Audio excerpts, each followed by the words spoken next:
सत श्री अकाल, good morning. मैं Vicky Taliwal as a owner of Khushi enterprises आज आपके साथ फिर रूबरू हो रहा हूं। आज का जो मेन मोटिव है वो है पोलैंड कंट्री के बारे में कि पोलैंड के लिए ये शेंगन कंट्री है।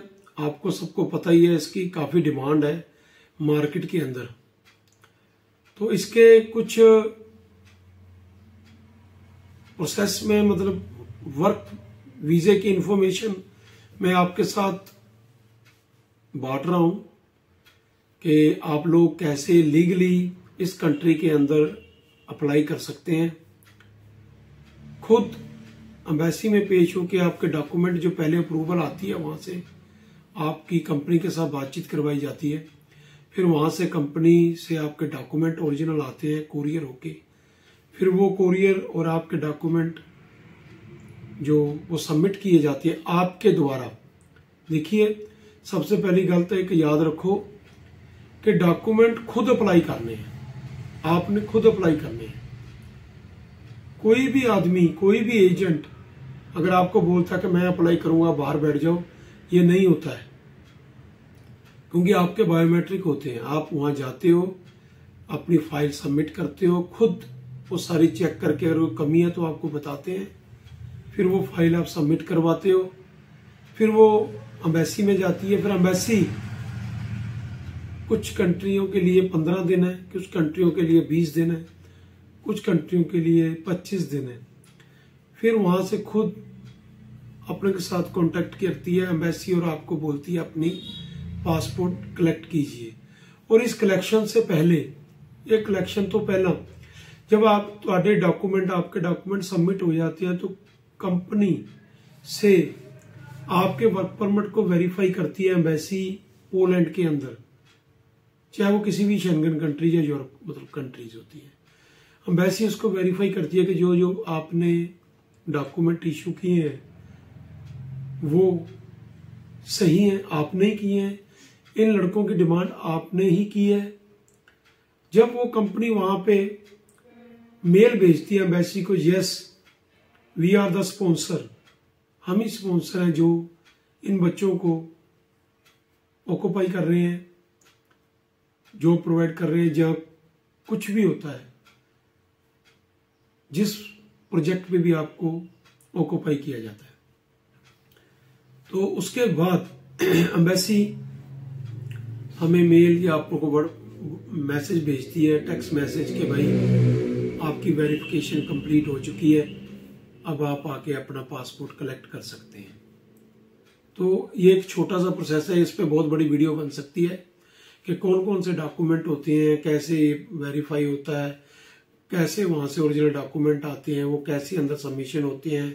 उससे पहले आप जब एक अपॉइंटमेंट लेनी होती है एम्बेसी से, वो अपॉइंटमेंट आप लेते हो, उसके ऊपर क्या क्या लिखा होता है, वर्क परमिट लिखा होता है कि टूरिस्ट लिखा होता है कि विजिटर लिखा होता है कि स्टडी वीजा लिखा होता है। ये एक बहुत ही इंफॉर्मेशनल वीडियो होती है जो हम बना सकते हैं। जब मुझे टाइम मिलेगा तो मैं आपको कुछ और गाइड करूंगा। और सबसे मेन बात, कोई भी शेंगन कंट्री, यूरोपियन कंट्री आपका मेडिकल इंडिया में नहीं मांगती है। तो प्लीज मेडिकल कराने से बचें, खुद का मेडिकल खुद करवाएं कि आगे जाके आपको प्रॉब्लम ना आए। तो अब मैं आपको समझाने जा रहा हूं कि पोलैंड में क्या क्या प्रोसीजर्स है। देखो आ रही है सारा कुछ। ये पोलैंड कंट्री है, इसके अंदर 1 साल का वर्क परमिट है 3 साल के एग्रीमेंट के साथ। 1 साल का वर्क परमिट, 3 साल की कंपनी आपके साथ एग्रीमेंट कर रही है। कंपनी फैक्ट्री के अंदर काम भी है, कंस्ट्रक्शन के अंदर काम भी है, और फील्ड वर्क के अंदर। Field work means agriculture worker जिसको बोला जाता है। तो एग्रीकल्चर वर्कर भी हैं और फैक्ट्री वर्कर भी हैं और आपको कंस्ट्रक्शन वर्कर भी हैं। ये अलग अलग कैटेगरीज होती हैं और अलग अलग इनका प्रोसीजर होता है। अलग अलग कंपनीज आपके साथ इनमें अलग अलग आपको जॉब असिस्टेंट करवाते हैं हम लोग। तो उसके बाद आपकी जो सैलरी पैकेज होता है वो 800 यूरो होता है आपका 8 घंटे का। मतलब हम इसको मिनिमम से मिनिमम भी कह दे तो इतने मतलब आपको मिलने चाहिए शेंगन कंट्रीज के अंदर। जो रेजिडेंस है वो कंपनी देती है, रहना कंपनी देती है, खाना कुछ कंपनियां देती हैं, कुछ नहीं देती हैं। अगर नहीं देती हैं तो उनका अपना प्रोसीजर होता है, वो आपको और क्या चीज दे सकती हैं वो आपका एग्रीमेंट में पता लग जाता है आपको। इसमें लड़का और लड़की दोनों अप्लाई कर सकते हैं। एज उनकी 20 साल से ऊपर और 45 साल के अंदर होनी चाहिए। ये एज आप अप्लाई कर सकते हैं। 20 इयर्स कंप्लीट एंड 45 से नीचे, इन बिटवीन दैट। जो इसका प्रोसीजर होता है अप्रूवल बाहर से आने का, वो नियर अबाउट जो अच्छी कंपनी के साथ आपके टाई अप हैं, डायरेक्ट आपका कोई लिंक है उस कंट्री के अंदर, तो वो ज्यादा आपका लेते हैं 40 से 45 दिन, मीन्स 1.5 महीना, ज्यादा 45 दिन। और एम्बेसी 20 दिन 25 दिन लेती है, जो आपकी अपॉइंटमेंट पहली उठाई होती है। तो मीन्स नियर अबाउट ये 2 से 2.5 महीने या 3 महीने लगा लीजिए, ज्यादा। इससे ज्यादा टाइम नहीं लगता किसी भी कंट्री के अंदर। अगर किसी का डायरेक्ट लिंक है, उसका कॉन्टेक्ट आपके साथ डायरेक्ट करवा रहा, बच्चों के साथ बातचीत कंपनी के, तो इससे ज्यादा टाइम नहीं लगता है। हमारे पास कुछ अच्छे प्रोजेक्ट कंपनियां हमें बोल रही है कि आप हमें सपोर्ट कीजिए। हम तो जितने सब एजेंट्स इंडिया के अंदर या कोई भी काम करना चाहता है, तो कंपनियों के हम उनको जितनी मदद हो सकती है आपको पेपर वर्क और ये चीज की वहां से मंगवाने में, वो हमको आपको अच्छी डील में मंगवा के दे सकते हैं। तो जितने भी सब एजेंट्स ये काम कर रहे हैं शेंगन कंट्री का, यूरोप का, या करना चाहते हैं, तो वो हमसे डायरेक्ट आके टाई अप करें। हम उनका डायरेक्ट टाई अप करवाएंगे। वो जितनी मदद हो सकेगी हम कंसल्ट करवा के उनको जो पेपर वर्क चाहिए होगा वो हम मंगवा के देंगे।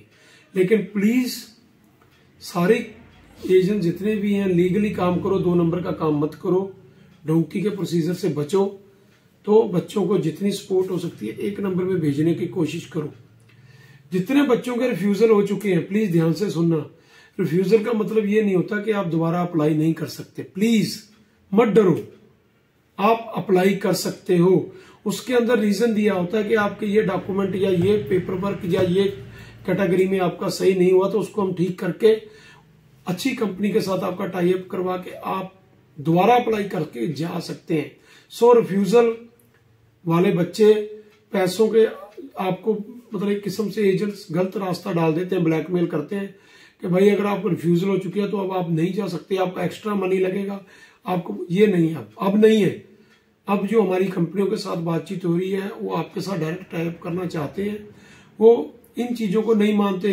जैसे स्टडी वीजे पे हम लोग करते हैं, तो स्टडी वीजे में भी रिफ्यूजल आती है, दोबारा आती है, तो 4 रिफ्यूजल के बाद भी वर्क परमिट बच्चों का आ जाता है, स्टडी वीजा आ जाता है, हर एक चीज आती है।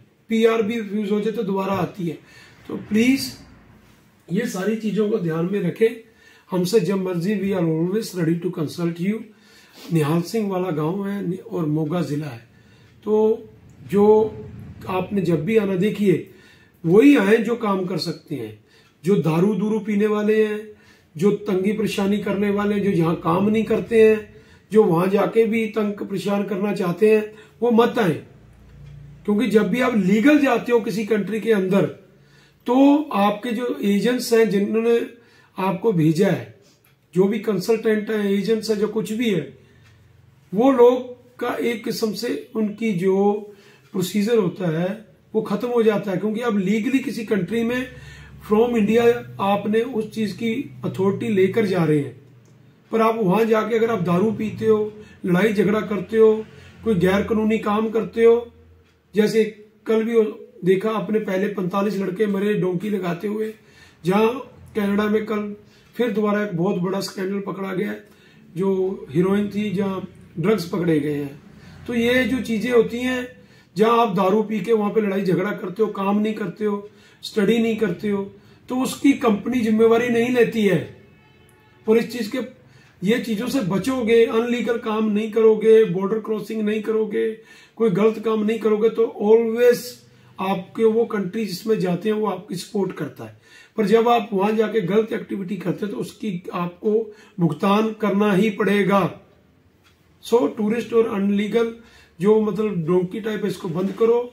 और मेहनती बच्चे जो अपनी बच्चों को, फैमिली को, अपनी मम्मी डैडी को सुखी देखना चाहते हैं, अच्छा काम करना चाहते हैं, वो हमसे कांटेक्ट कर सकते हैं।